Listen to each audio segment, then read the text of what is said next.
Përshëndetje dhe mirë se vini në kanalin tim. Sot do t'ju dërgoj një histori true crime, dhe si çdo histori tjetër që do të gjeni në këtë kanal, është e bazuar në fakte reale. Bashk do të zbuloj misteret e ngjarje që shpesh mbeten të panjohura. Nëse dhe ju jeni të pasionuar pas këto lloj historish, më ndiqni dhe aktivizoni kampanën për të mos humbur asnjë video. Pas shumë kërkesave, sot trajtoj historinë e Shannon Graves dhe rolin që ka pasur Katrina Layton në gjithë këtë ngjarje të rënditse, por për ta kuptuar plotësisht atë që ndodhi, si gjithmonë duhet të fillojmë nga fillimi. Shannon Elizabeth Graves lindi me 4 nëntor 1988 nga prindrit Christine Graves dhe Ronnie DePaul. Ajo kishte një motër më të madhe, Debbie, dhe një vëlla më të vogël, Antonio. Ishte një vajzë jashtëzakonisht e bukur me flokë të gjata të zinj që shkëlqenin dhe sy të thellë ngjyrë kafe. E ëmbël, e dashur, me zemër të madhe dhe gjithmonë e gatshme të ndihmonte të tjerit. Adhuronte gjithçka që kishte lidhje me modën, grimin dhe ngjyrën roz. Kishte një ëndër të madhe, të bëhej kozmetologe dhe në vitin 2015, ëndra e saj u bë realitet, duke marrë licencën në Raphael School of Beauty Culture. Shannon jetonte në një apartament në Youngstown, Ohio, së bashku me të dashurin Arturo Novoa dhe pitbullin e saj Molly. Shannon dhe Arturo ishin njohur përmes një miku të përbashkët dhe lidhja mes tyre nisi si diçka e bukur dhe pasionante. Në fillim Arturo u tregua i sjellshëm dhe mbrojtës, duke bërë Shannonin të besonte se më në fund kishte gjetur një njerëz që e kuptonte dhe e mbështeste. Por kush ishte Arturo Novoa? Arturo kishte lindur në vitin 1986 dhe kishte një të kaluar të lidhur me trafikun e drogës. Ai nisi një lidhje me Shannonin në prill të vitit 2016 dhe brenda pak muajsh ishte zhvendosur për të jetuar me të. Pas periudhës fillestare, marrëdhënia e tyre nuk ishte as pak e shëndetshme. Arturo ishte agresiv dhe sipas raporteve ushtronte dhunë fizike ndaj saj. Për këtë arsye, në dhjetor të vitit 2016, Shannon vendosi ta linte përfundimisht. U tha miqve se nuk mund të duronte më dhunën dhe se nuk ishte ndërmend të kthehej pas. Shannon and Arturo were toxic with each other, and I know that he's put his hands on her. She was tired of it. She wanted to get away. She wanted to move on and have a better life. Por për Arturo kjo ndarje ishte një problem i madh. Kishte mbetur pa stre dhe pa makinë, të cilën e përdorte për të shpërndarë drogë. Në ato moment, Arturo vendosi të kontaktoj Katrina Layton, një grua me të cilën kishte mbajtur prej kohësh një lidhje sekrete. Katrina, e lindur në vitin 1983, kishte 2 fëmijë të vegjël nga një marrëdhënie më parshme dhe jetonte në një shtëpi të vogël në Youngstown. Ajo ishte shumë e dashuruar me Arturon dhe kishte kohë që ndjente xhelozi për Shannonin.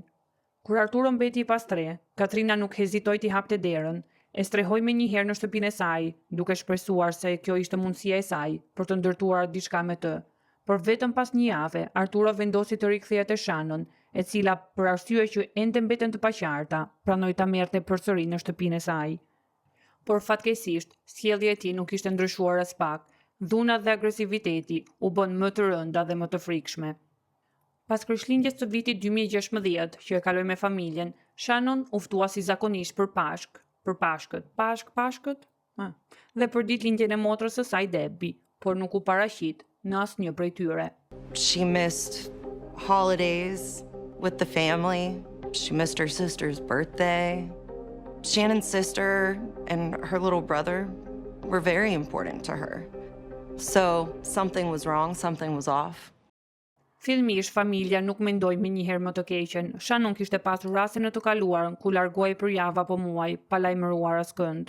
Ndaj menduan se ndoshta kishte nevojë për hapësirë, por ditët kalonin dhe heshtja u bë e pazakont. 6 muaj më vonë, me 22 qershor 2017, motra e saj Debbie vendosi të raportonte zhdukje në policinë e Youngstown. Kërkimi për Shannon Graves tërhoqi shumë vëmendje nga mediat. Televizioni 21 News foli me motrën e saj Debbie, e cila shpjegoi se Shannon ishte parë për herë të fundit nga miqt rreth mezit të shkurtit, së bashku me të dashurin e saj Arturo Novoa. Ajo kishte lënë pas makinën, qenin dhe celularin, të gjitha në apartamentin e saj. Emri Shannonit u shtua në faqen zyrtare të personave të zhdukur të shtetit të Ohio's. Në këtë listë përfshihen vetëm raste ku policia dhe familja dyshojnë se personi mund të jetë në rrezik serioz. Në njoftim thuhej se Shannon ishte një vajzë e bardhë, 1,52 m e gjatë, 47 kg, me flokë të zi dhe sy kafe. Autoritetet kërkuan ndihmën e publikut, duke u bërë thirrje të kontaktonin policinë nëse kishin ndonjë informacion. Një detaj rëndësishëm që nuk u përmend në flet ishte tatuazhi i saj, një akrep i vogël në këmbë, një shenjë që më vonë do të kishte shumë rëndësi. Policia hapi një hetim zyrtar për zhdukjen e Shannon Graves. Hapi i parë ishte të kontrollonin burgjet dhe qendrat e paraburgimit, me shpresën se ndoshta Shannon ishte arrestuar dhe nuk ishte mundur të njoftonte askënd, por ajo nuk ndodhej askund. Hetimet i quan më pas tek ishi dashur i saj, John, një emër i njohur për policinë për shkak të së kaluarës së tij me shpërndarjen droge. Ai sapo kishte dalë nga burgu. John u tregua i hapur me hetuesit dhe u shpreh se nuk e kishte parë Shannonin që prej muajit shkurt. Sipas tij, ajo i kishte thënë se po jepte edhe një mundësi lidhjes me Arturon. Kjo dëshmi binte në kundërshtim të plot me versionin e Arturos, i cili kishte pretenduar se Shannoni ishte larguar në Cleveland për të qenë me një burr tjetër. Kjo mospërputhje i bëri hetuesit të dyshonin se pas zhdukjes mund të fshihej diçka shumë më serioze. Në të njëjtën kohë, edhe kartat e saj bankare kishin ndaluar çdo aktivitet, asnjë pagesë dhe asnjë tërheqje. Me 30 korrik 2017, vetëm një muaj pas raportimit të zhdukjes të Shannon, një burr nga Campbell në Ohio telefonoi policinë. Zotëria quhej Kenneth dhe me zot të dridhur tregoi se ai dhe gruaja e tij Jill kishin zbuluar diçka që nuk do ta harronin kurrë. Brenda një frigoriferi në shtëpinë e tyre ndodhej trupi i coptuar i një gruaje. 911. Hi, my name is Ken Essenbach. I need a Campbell police here right away. We found a dead body in our freezer. Shifti që e zbuloi trupin, Jill dhe Kenneth, i tha policisë se frigoriferi nuk ishte i tyre. Një mik i tyre kishte sjell pajisjen vetëm disa ditë më parë, duke justifikuar se i ishte ndërprerë energji elektrike dhe kishte nevojë për një vend ku të ruante mishin. Jill tregoi se një pasdite kishte zbritur në Bodrum sepse i duhej pak mish i grirë për të gatuar. Duke qenë se kishin pranuar të ndihmonin mikun e tyre, mendoi se nuk do të kishte problem ta hapte frigoriferin për të marrë çfarë i nevojitej. Por sapo afrua, vuri re se frigoriferi ishte i mbyllur me një kyç. E habitur dhe kurioze, mori një kaçavit dhe pas disa përpjekjesh arriti ta hapte. Sapo hapi kapakun, njëri e rënë dhe padurueshme i ra në fytyrë. Brenda ndodheshin disa thastëzim plerash, e tmerruar i thirri burrit të saj që të zbriste. Kenneth hapi njërin prej thasve dhe gjeti brenda një këmbë, mbi të cilën ishte tatuazhuar një akrep i vogël, i njëjti tatuazh që Shannon Graves kishte në këmbë. Gjymtyrët e saj ishin prerë dhe mbështjell me thas plerash, koka dhe trungu i trupit mungonin. Autoritetet morën në pyetje Jill dhe Kenneth veçmas, dhe rrëfimet e tyre përputheshin në çdo detaj. Për këtë arsye, ata u përjashtuan menjëherë nga lista e të dyshuarve. Pas zbulimit të rënditës, policia nisi të hetoj burrin që kishte sjell frigoriferin në shtëpinë e çiftit. Ai ishte prezantuar si Anthony Gonzalez, një emër që në të vërtetë nuk ekzistonte. Në realitet, emri i tij ishte Arturo Novoa, ishi dashur i Shannon Graves. Sipas hetimeve, Arturo ishte thjesht një njohje e rastësishme për çiftin. Ai u kishte thënë se emri i tij ishte Anthony Gonzalez dhe se ishte prishur energji elektrike dhe kishte nevojë për një vend ku të ruante mishin për pak ditë. Dhe ata pranuan, duke menduar se po ndihmonin një njerëz në nevojë, pa e ditur lidhjen e tij me një grua të zhdukur. Dhe sinqerisht, më është e vështirë ta kuptoj këtë pjesë të historisë. Si është e mundur që dikush mund të pranojë të mbajë në shtëpinë e tyre një frigorifer nga një njerëz që mezi e njihnin dhe kishin vetëm një farë njohje të largët me të.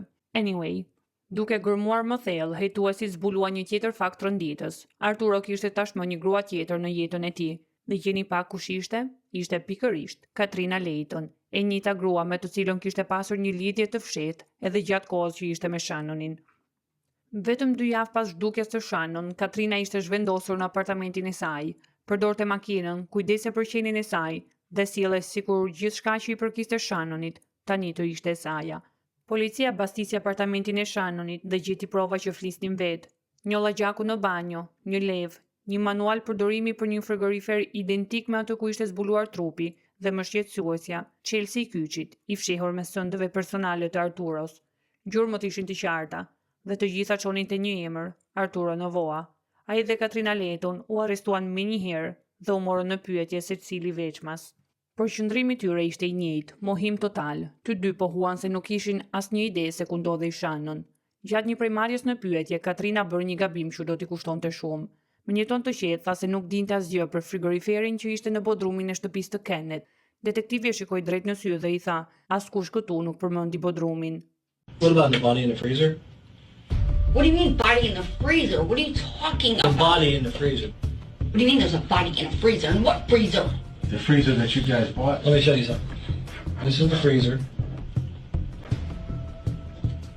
This is the body. Okay, wait a minute.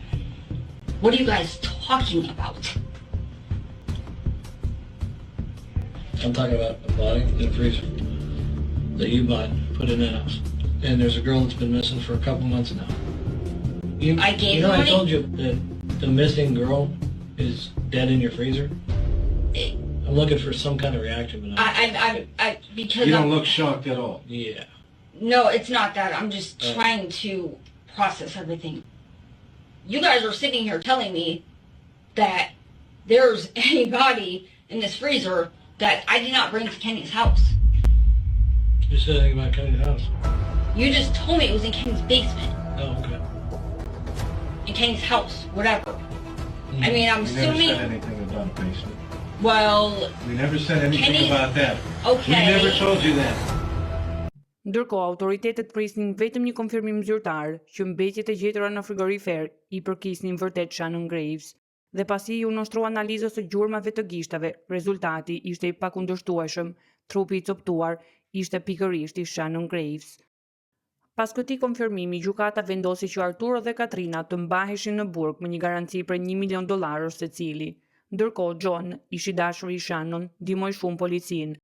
Ai tregoi se kishte dëgjuar nga një miku i tij, Steve, se Arturo, Katrina dhe një burr tjetër me emrin Andrew Herman kishin ndezur një zjarr të madh dhe kishin djegur sendet personale të Shannonit. Disa dëshmitar thanë se Arturo kishte thënë gjatë zjarrit se po diqte rrobat e ish të dashurës të tij, sepse ajo e kishte tradhtuar. E vërteta doli më në fund përpara gjykatës gjatë disa seancave të gjata gjyqësore. U zbardh se 24 shkurt 2017, Arturo Novoa kishte vrarë të dashurën e tij Shannon Graves në banjon e apartamentit. E kishte goditur me një çekish në kokë, aq fort sa në kafkën e saj mbeti një grop e madhe. Katrina Layton ishte pranishme në momentin e vrasjes, edhe pse nuk e goditi vetë Shannonit, familja e Shannon beson se ishte pikërisht ajo që kishte bindur Arturon ta vriste. Pas vrasjes ndihmoi në fshehjen dhe keqtrajtimin e trupit. Pasi trupi i Shannonit ishte tashmë pa jetë, Arturo i preu flokët, e mbësholli trupin me thas plerash dhe futi në bagazhin e makinës të Katrinës. Më pas, Katrina e çoi trupin në shtëpinë e saj. Atje bashkë i kërkuan ndihmë Andrew Herman, një mik të Arturos. Arturo donte të zhdukte trupin dhe Andrew erdhi me një hanxar të madh. Dy burrat coptuan trupin në këndin e pasëm të garazhit të Katrinës. Për të mos lënë gjurmë gjaku, ngjitën thas plerash në dysheme që çdo pikë gjaku të përfundonte mbi plastik dhe jo në tokë. So what happened after that? Told me he needs my help to make her smaller. We'll discover shit happened. How'd you dismember in the video? Shit. Koka, krahët dhe këmbët e Shannonit u ndan nga trupi. Me 1 mars, Arturo, Katrina dhe Andrew shkuan tek një mik i tyre, Steve, dhe i kërkuan nëse mund të bënin një zjarr të madh në oborrin e tij. Dhe po, bëhet fjalë pikërisht për të njëjtin Steve që John përmendi policisë, duke akuzuar se këto 3 persona kishin ndjekur gjërat e Shannonit. Aty dogjën rrobat, flokët, byzylykët dhe dokumentet personale të Shannonit. Dogjën gjithashtu edhe rrobat e tyre që kishin vetur gjatë coptimit të trupit. Por një detaj shpëtoi, një byzylyk me emrin Shannon, i cili nuk u shkatërrua plotësisht. Policia gjeti më vonë, në mes të gropës së zjarrit. Ai byzylyk u bë një nga provat më të forta që lidhte Arturon, Katrinën dhe Andrew me krimin. Pas kësaj, Katrina porositi 12 galona si sulfurin nga një supermarket Walmart, por kur shkuan për të marrë porosin, punonjësi refuzoi t'u dorëzonte, sepse porosia ishte bërë me një emër të rrem, Chicken Man. Vetëm pasi Katrina tregoi kartën e saj të identitetit, ata arritën ta merrnin acidin dhe ta çojnë në apartamentin e Shannonit. Dhe kjo ishte një tjetër provë e rëndësishme që tregonte për fshirjen e tyre. Atje, Arturo dhe Katrina tentuan të shpërbënin trupin në acid, por sasia e acidit nuk mjaftoi. Mjaftoi vetëm për të shpërbërë kokën dhe një pjesë të bustit. Nga trupi i Shannonit kishte mbetur shumë pak, gjymtyret e coptuara, një pjesë e shtyllës kurrizore, disa dhëmb dhe një copë e vogël nga kafka. Pjesët që kishin mbetur nga trupi u futën në thas plerash dhe më pas në një frigorifer të ri që Arturo e kishte blerë posaçërisht për këtë qëllim. Për të shmangur çdo dyshim, në fillim të korrikut 2017, Katrina mori me qira një apartament në katin përdhes të një shtëpie në Ravenwood Avenue, New Youngstown. E vetmja gjë që vendosën brenda ishte pikërisht ai frigorifer me trupin e Shannonit brenda. Por problemi nuk mbaroi aty. Pronari i shtëpisë filloi të dyshonte, sepse Katrina nuk është përngull kurrë atje. Ai vuri re se në apartament nuk ishte mobilje, nuk ishte asnjë shenjë njete, veçse një frigorifer, një libër garancie dhe një valixhe e zezë. Ky e bëri atë të dyshonte dhe filloi të bënte pyetje, të interesuaj pse askush nuk po jetonte aty. Nga frika se mund të zbuloheshin, Katrina dhe Arturo vendosën ta largonin frigoriferin nga aty.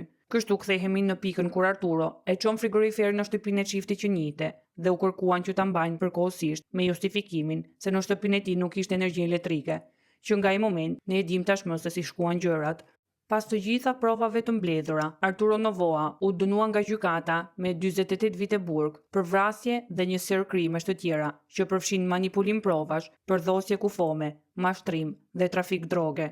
Katrina Layton u dënua me 18 vite burg për ndihmën që dha pas krimit dhe për mënyrën se si u përpoq të zinte vendin e Shannonit, duke përdorur rrobat e saj, parfumin, make-upin, makinën, kujdeset dhe përqenien e saj, sikur gjithçka t'i përkiste asaj.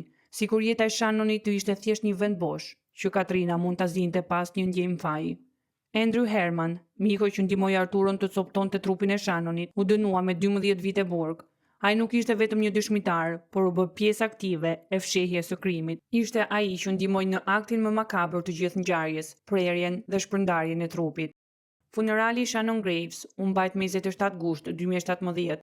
Ngjyra e saj e preferuar ishte roza, prandaj dhe arkivoli u transportua me një limuzinë roz. Pas kremacionit, hiri i saj u vendos në varrezat St. John në Campbell, në një gur familjar pranë gjyshërve të saj. Sot Molly, që një besnik i Shannonit, jeton me Debin me motrën e saj, dhe sa herë që vizitojmë varrin e Shannonit, Molly shtrihet gjithmonë në të njëjtin vend, sikur e ndjen ende praninë e saj. Këto ishin të gjitha informacionet që kisha për këtë rast. Më tregoni poshtë në komente nëse i njihni dhe çfarë mendoni për të. Faleminderit që kaluat kohën tuaj me mua. Nëse ju pëlqej kjo video, ju lutem bëni like dhe subscribe në kanalin tim. Ne shihemi sërish në videon e radhës. Deri atëherë, kujdesuni për veten dhe për ata që doni. Mirupafshim.